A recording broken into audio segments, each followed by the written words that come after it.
Unforgettable stories out of Western Jamaica from the scrapbooks of Adrian Freighter. Between the birth of the Rastafarian movement, which was sparked by the coronation of Emperor Haile Selassie on the 2nd of November 1930, and the decriminalization of ganja in Jamaica, which took place in February 2015, thousands of Jamaicans have served harsh punishment, including prison sentences, for using the so-called sacramental herb, ganja. While reggae legend Wailer, who was sentenced to 18 months in prison in 1966 for smoking ganja, and his Wailer's colleague Peter Tosh, who was beaten close to death in 1978 in Half Tree after he also was caught smoking a ganja spliff, were both fortunate enough to live to tell the tales many other Jamaicans have paid with their lives.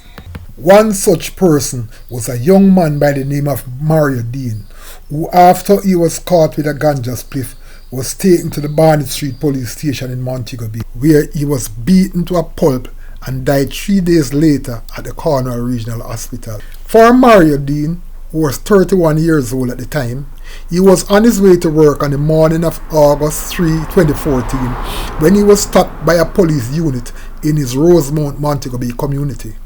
The police searched him and found a ganja spliff. He was taken to the Barnett Street Police Station, where he was locked up. Shortly after he was arrested, a family friend was sent to the police station to bail him out, but bail was refused.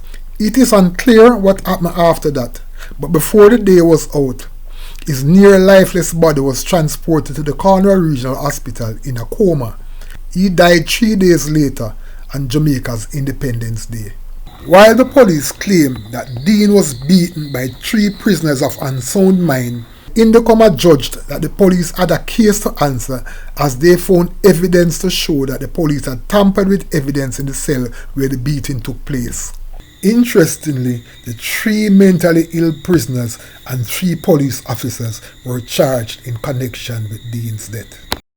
Deane's death attracted both local and international attention. In my capacity as a journalist, I tracked the story from the local demonstrations here in Jamaica to one major demonstration which took place in Washington, D.C.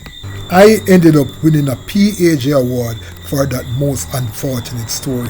In this edition of Lest You Forget, I will revisit that story through a Gleaner story I wrote under the headline Deadly Beating, which was published on August 7, 2014.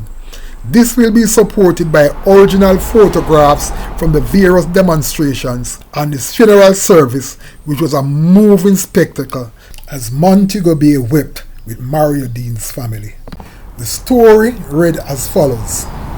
While Jamaicans celebrated the country's 52nd independence yesterday, Marcia Fraser, the mother of 31-year-old construction worker Mario Deane, was mourning his death. Mario Deane of Rosemount in Montego Bay was unconscious for 3 days, battling for his life at the Cornwall Regional Hospital after suffering from serious head injuries he received at the Barnett Street Police Station in Montego Bay just hours after he was arrested for a ganja spliff on Sunday morning. Fraser told the Gleaner yesterday that doctors at the Cornwall Regional Hospital said Deane had suffered multiple brain injuries. Up to the time of his death, he never regained consciousness. He had a terrible chop over his left eye, one on top of his head, marks on his left arm, bruise under his chin. Face was swollen, eyes swollen that you could not see his eyelash. His head has grown twice the size it was before he was beaten, said Fraser. When the police took him to the hospital, they told the doctors that he had fallen off a bunk bed, while they told us that he was beaten by cellmates, said Fraser. According to her, shortly after 10:30 a.m. on Sunday, she got a call from her son that the police had arrested him for a ganja spliff and that he was at the Barnett Street Police Station. He also asked his mother to tell a friend to go down and bail him.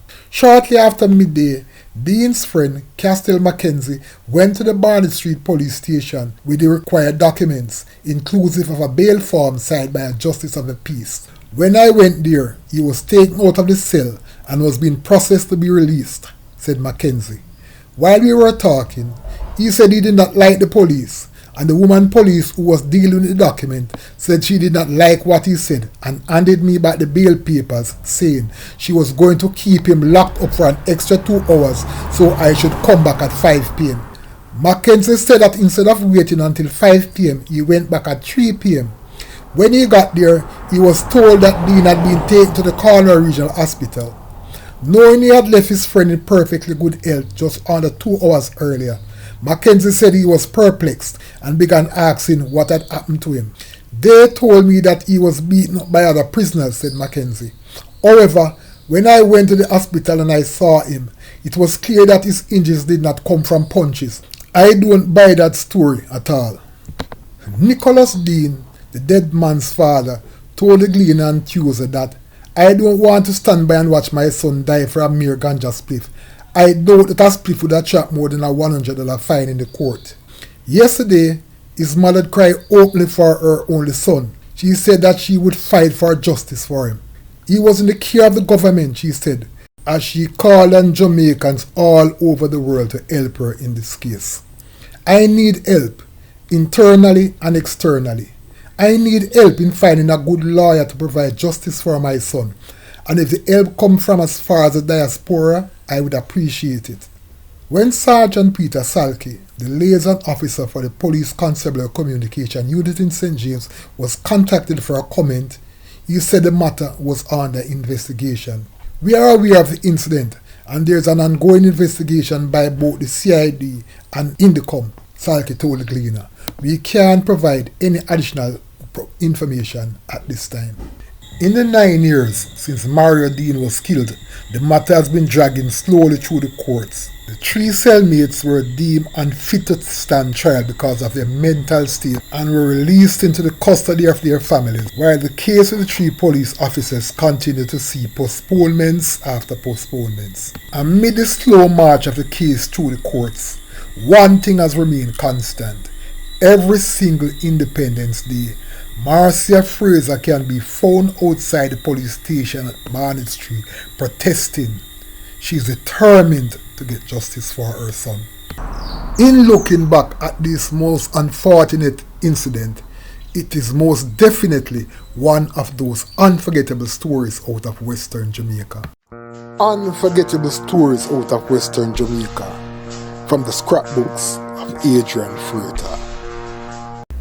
Like and subscribe for more unforgettable stories out of Western Jamaica.